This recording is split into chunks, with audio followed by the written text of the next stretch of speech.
Several pro-Palestinian demonstrators were punched by police over the weekend at a Brooklyn rally. The Saturday rally was protesting Israel's military offensive in Gaza. Chaos broke out once police began arresting protesters.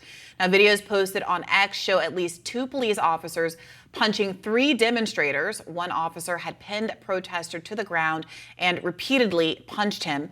The NYPD's deputy commissioner said on X, quote, "The NYPD will ensure everyone's safety during peaceful protests, and we will not accept the narrative that persons arrested were victims, nor are we going to allow illegal behavior." Acts committed by 41 people, of which 36 were not from the Bay Ridge community or the city of New York.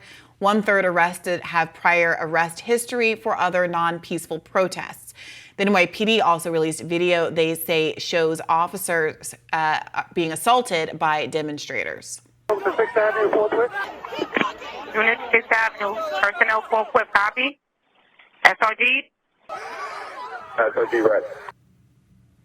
But many were extremely frustrated by the NYPD's response. Democratic New York State Senator Andrew Guanarez wrote on X, quote, "Videos and reports of the NYPD response to yesterday's Nakba Day protests in Bay Ridge are incredibly concerning. This is home to the largest Palestinian community in New York, who've demonstrated for years without being met with such aggression. Everyone has a right to peaceful protest." Similarly, New York City Democratic Councilman Justin Brannan tweeted, quote, "I saw no evidence of actions by protesters today that warranted such an aggressive response from NYPD. More later." Now, we should note that we were not able to show the footage of the actual punching of protesters by the police because of various rights issues, but it can be found on X. You can go and look at it for yourself. And this does seem part and parcel of a pattern of disproportionate response from the NYPD against pro-Palestine protesters, following what we saw at both Columbia University and the City University of New York uptown. What do you make of this? Well, I mean, I think the danger is that the police actions themselves become escalatory. Now, in relation to the thing in Brooklyn, I mean, obviously there was some kind of melee. It would be useful to see as many videos as possible. The one that you're alluding to, which is widely available on X, I don't see how anyone could legitimately argue that the police were using the minimal force required to restrain people. I mean, it seems pretty clear that there are punches being thrown at someone in a prone position. And that seems on its face to be excessively physically aggressive policing. There is, of course, the much bigger issue of the militarization of police in this country, generally speaking, the capacity in New York that we saw to sort of storm in and did it, essentially exacerbate a situation, at least arguably. Now, the police will say differently than that, and they will argue that they have an imperative to preserve order. As I say, it is always tricky when you're not there, but some of the videos seem pretty damning of the police behavior. Yeah, it's also worth noting the police are going with the argument that some of the people arrested already had prior arrests, but I think they told too much of the story there in admitting that the prior arrests are for other protests, which they describe as non-peaceful.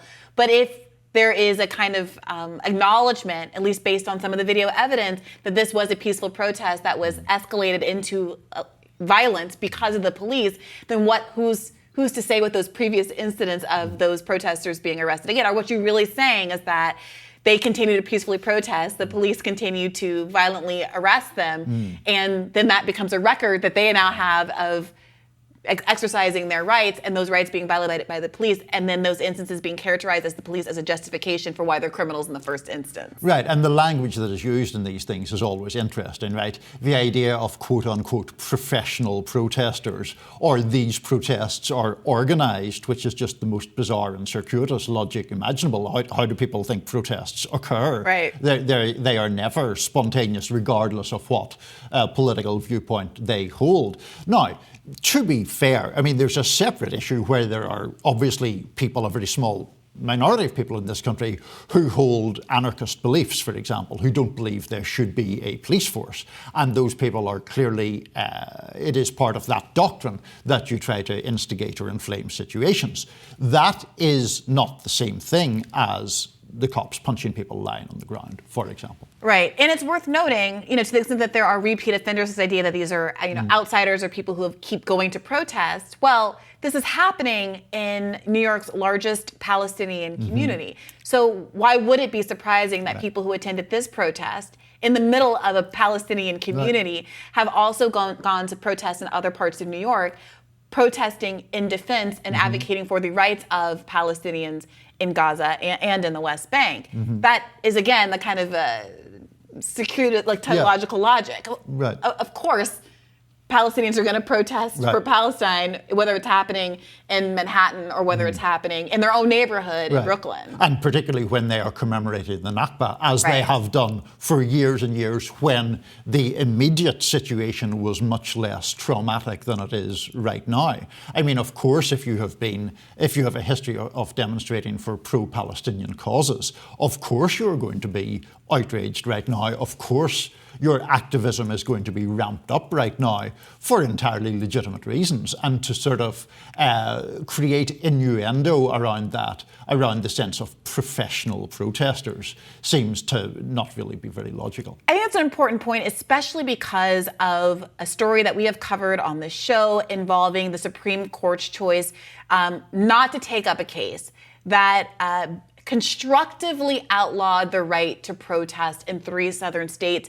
It is a case that largely goes after Black Lives Matter organizer DeRay McKesson, in which it establishes that if you organize a protest and someone at that protest commits a crime, that you are responsible for it as an organizer. So you can understand how that's an incredible disincentive for anyone to organize protests. I mean, when you put that next to this idea that we're characterizing organizers as professional organizers in a way that's supposed to be inherently insidious, you can draw a very short, and I would argue rather fascistic line between the courts basically codifying the idea that you're responsible for anything that's happening and therefore making protests constructively too dangerous to organize, and saying outright what the police are saying in this instance, which is if we're basically going to use language that seems to criminalize, at least rhetorically, the idea of trying to get people together to use their First Amendment rights to protest against what our government is facilitating abroad. Yeah, absolutely. And the other point there is, you mentioned that law or ruling being something that disincentivizes people to organize protests because they are held responsible for any participant behaving in a bad or unlawful way. The other danger, and this is not an overly paranoid danger, is that it incentivizes agents provocateurs, right, who actually go to sort of mount false flag operations. And we have, in fact, seen that in this most recent wave of protests. I can't exactly remember where it was where someone who was actually pro-Israeli was trying to incite an anti-Semitic chant at a pro-Palestinian rally. Yeah, I believe that was outside of Columbia's gates. I think that's right. I think that was one of them. And not to mention the incredible violence we saw, of course, at UCLA, where counter-protesters used weapons and fired fireworks into the crowd and picked up boards and poles and all of these kinds of things. What is the limit of what you're responsible for if you organize a protest? Does that also include a melee that is provoked by counter-protesters? Is it just people who are false flags and pretending to be a part of your movement?